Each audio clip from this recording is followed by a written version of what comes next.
వందనాలు వందనాలు. రాజులకు రాజా, ప్రభులకు ప్రభువా, అత్యున్నత సింహాసనపై ఆసీనుడానికి స్తోత్రం స్తోత్రం స్తోత్రం.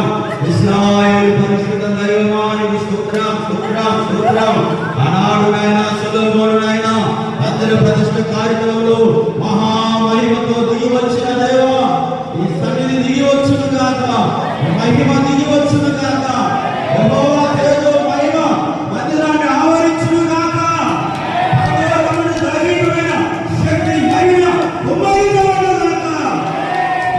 స్తోత్రాలు స్తోత్రాలు స్తోత్రాలు. ఈ తేజస్సు ఇక్కడ దిగి వచ్చును గాక, నాయన ఈ అగ్ని దిగి వచ్చును గాక. ప్రభువా, మీ యొక్క కృప ఉమ్మడించబడును గాక. హల్లెలూయా. స్తోత్రాలు స్తోత్రాలు స్తోత్రాలు. దేవానికి వందనాలు చెల్లిస్తున్న ప్రభువా, అయా ప్రభు యొక్క